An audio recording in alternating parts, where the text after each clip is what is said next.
meta pajjiż jiċċappas bit-timbru tal-korruzzjoni u diffiċli ferm li jnaddaf ismu. Għal dan l-opinjonista Michael Falzon meta kien mistieden fuq il-programm Net Live. Dana bħal meta jiena nwaqqat salsa fuq il-flok jew fuq il-qmis u l-mara tgħidli inti biex waqqajtu nofs sekonda. Taf kemm irid indum issa biex natfu nafsnu. L-istess, il-korruzzjoni malajr taqlaħħa illi inti korrott. Mbagħad biex tneħħi t-tebgħa u tmur lura għal fejn kont, tittul. Id-diskussjoni nibtet mir-rapport ta' Transparency International li din il-ġimgħa appoġġa lill-Gvern ta' Robert Abela fl-ar pożizzjoni minn kemm ilhom iżommu l-indiċi tal-korruzzjoni. Matul id-diskussjoni pparteċipaw wkoll l-opinjonista Vella li diskriva dan ir-riżultat bħala wieħed negattiv għall-Gvern u għall-Prim Ministru. Dan huwa riżultat ieħor negattiv għall-Gvern, negattiv għall-Gvern u għal Robert Abela bħala Prim Ministru. Dan mhux indiċi li nagħmluh ta' bejnietna, da indiċi fuq livell internazzjonali u sfortunatament mhux indiċi li nagħmluh bejnietna u ngħidu huwa. U saħaq li s-sitwazzjoni titlob azzjoni urġenti u li rridu naħdmu flimkien biex intejbu l-pożizzjoni ta' pajjiżna. Sa naħdmu flimkien b'serjetà u ħanirranġaw u nirrestawraw il-kredenzjali tal-pajjiż li għandu bżonn mhux il-ġimgħa d-dieħla ta' illum.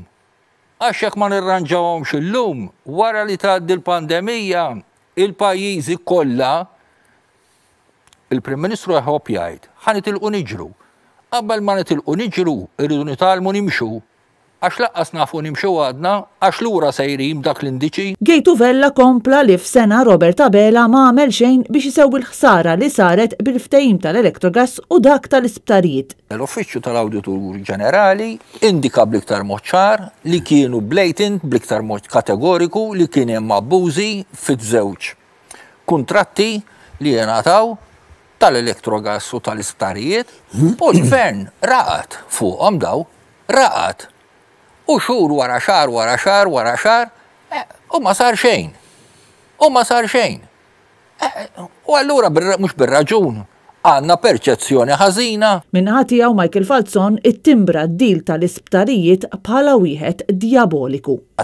Problemi kbar, però mhux jiena għax tant dak il-kuntratt tant huwa diaboliku dik il-kelma ġifieri, diaboliku ġifieri. Issa illi biex joħroġ minnu il-Gvern għandu problemi kbar. U kritika l-mod kif diversi ministri tal-Gvern qed jippruvaw ixejnu dan ir-rapport fosthom kif il-Ministru Evarist Bartolo qal li Transparency International qed tkun buli ma' pajjiżna.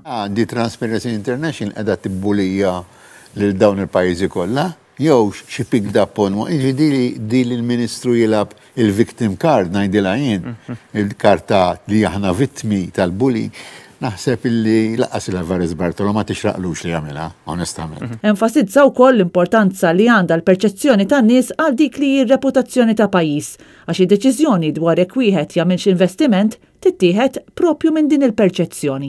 U l-perception wara kollox li tiddeċidi x'tagħmel int u x'ma tagħmilx u jekk investix ġew Malta jew ma tinvestix. Jiġifieri xi minn daqqiet il-perċezzjoni iktar importanti mill-verità. Sa dan it-tant għal mod kif diversi ministri din il-ġimgħa ħarbu mill-mistoqsijiet ta' Net News, Vella staqsa x'tip ta' ministri għandna jekk mhux kapaċi iwiġbu l-mistoqsijiet tal-ġurnalisti.